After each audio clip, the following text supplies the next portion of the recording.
You, John Fitzgerald Kennedy, do solemnly swear I, John Fitzgerald Kennedy, do solemnly swear that you will faithfully execute the office of President of the United States that I will faithfully execute the office of President of the United States and will, to the best of your ability, and will, to the best of my ability, preserve, protect, and defend the Constitution of the United States. preserve, protect, and defend the Constitution of the United States. So help you God. So help me God.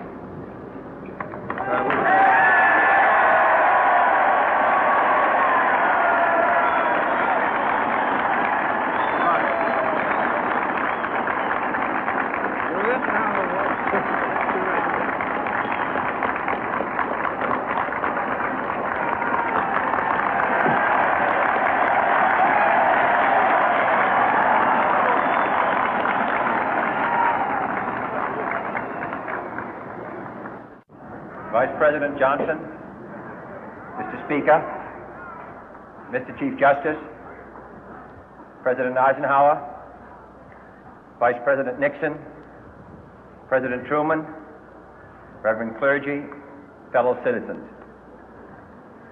We observe today not a victory of party, but a celebration of freedom, symbolizing an end as well as a beginning, signifying renewal as well as change.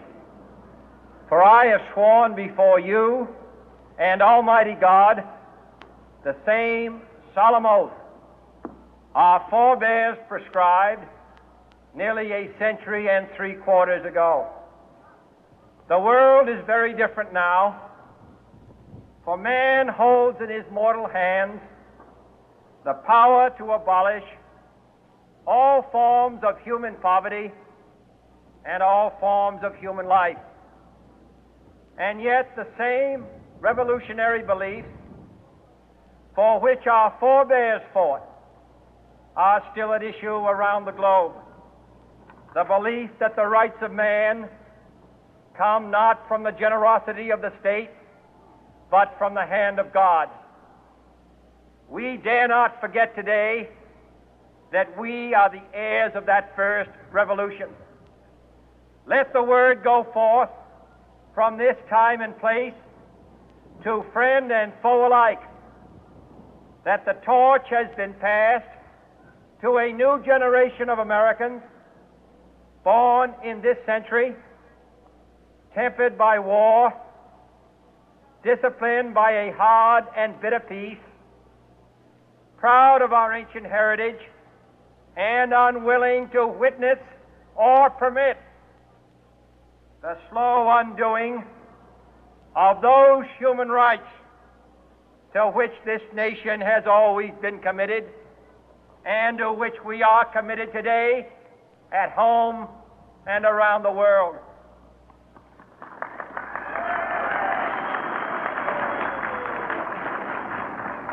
Let every nation know, whether it wishes us well or ill, that we shall pay any price, bear any burden, meet any hardship, support any friend, oppose any foe to assure the survival and the success of liberty.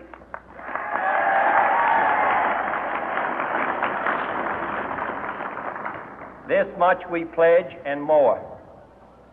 To those old allies whose cultural and spiritual origins we share, we pledge the loyalty of faithful friends. United, there is little we cannot do in a host of cooperative ventures. Divided, there is little we can do, for we dare not meet a powerful challenge at odds and split asunder. To those new states whom we welcome to the ranks of the free, we pledge our word that one form of colonial control shall not have passed away, merely to be replaced by a far more iron tyranny. We shall not always expect to find them supporting our view, but we shall always hope to find them strongly supporting their own freedom, and to remember that in the past, those who foolishly sought power by riding the back of the tiger ended up inside.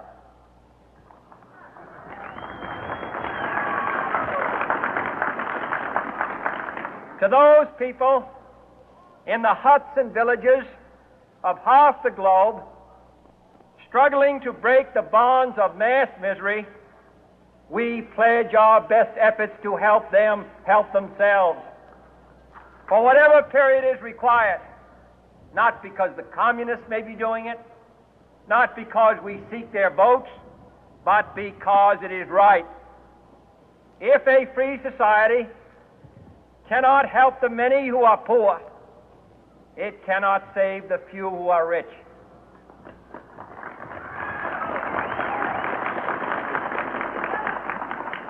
To our sister republics south of our border, we offer a special pledge to convert our good words into good deeds, in a new alliance for progress, to assist free men and free governments in casting off the chains of poverty. But this peaceful revolution of hope cannot become the prey of hostile powers. Let all our neighbors know that we shall join with them to oppose aggression or subversion anywhere in the Americas. And let every other power know that this hemisphere intends to remain the master of its own house.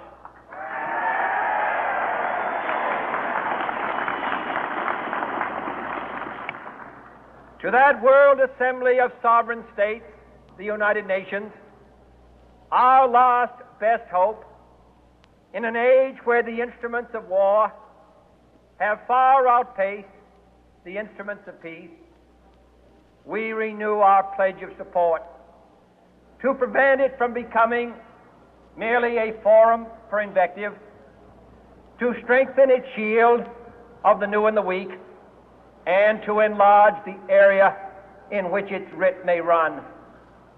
Finally, to those nations who would make themselves our adversary, we offer not a pledge, but a request that both sides begin anew the quest for peace. Before the dark powers of destruction, unleashed by science, engulf all humanity in planned or accidental self-destruction, we dare not tempt them with weakness, for only when our arms are sufficient beyond doubt can we be certain beyond doubt that they will never be employed. But neither can two great and powerful groups of nations take comfort from our present course, both sides overburdened by the cost of modern weapons, both rightly alarmed by the steady spread of the deadly atom, yet both racing to alter that uncertain balance of terror that stays the hand of mankind's final war. So let us begin anew, remembering on both sides that civility is not a sign of weakness, and sincerity is always subject to proof. Let us never negotiate out of fear, but let us never fear to negotiate.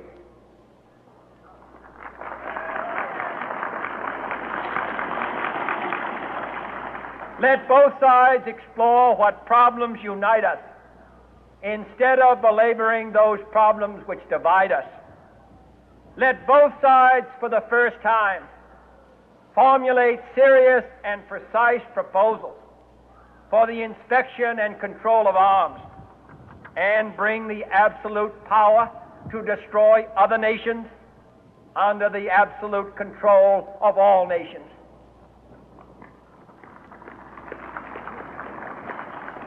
Let both sides seek to invoke the wonders of science instead of its terrors.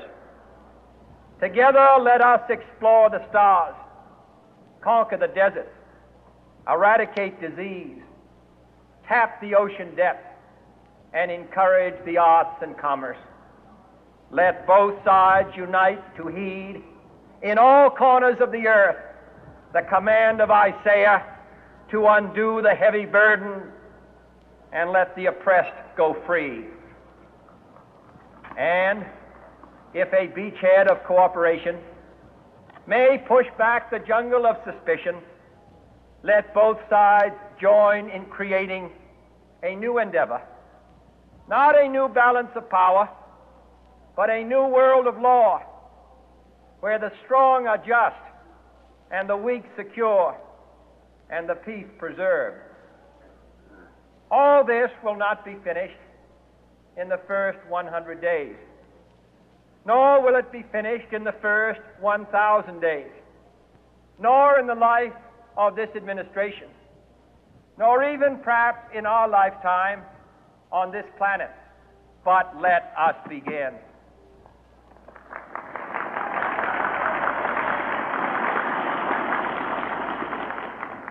In your hands, my fellow citizens, more than mine, will rest the final success or failure of our course.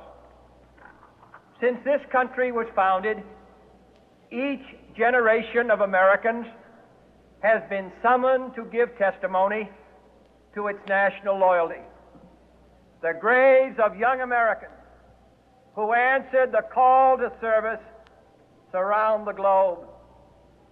Now the trumpet summons us again, not as a call to bear arms, though arms we need, not as a call to battle, though in battle we are, but a call to bear the burden of a long twilight struggle, year in and year out, rejoicing in hope, patient in tribulation, a struggle against the common enemies of man, tyranny, poverty, disease, and war itself.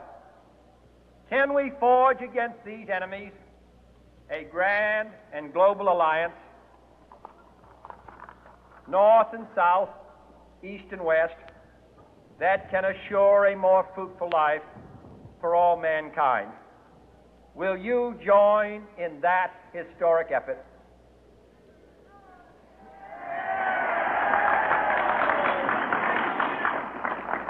In the long history of the world, only a few generations have been granted the role of defending freedom in its hour of maximum danger.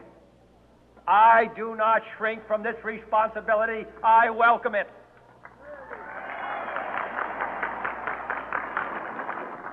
I do not believe that any of us would exchange places with any other people or any other generation.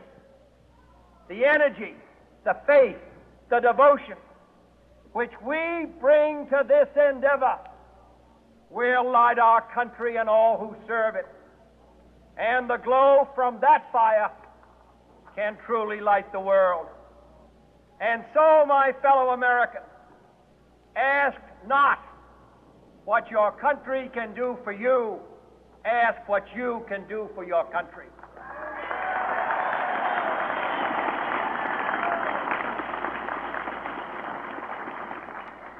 My fellow citizens of the world, ask not what America will do for you.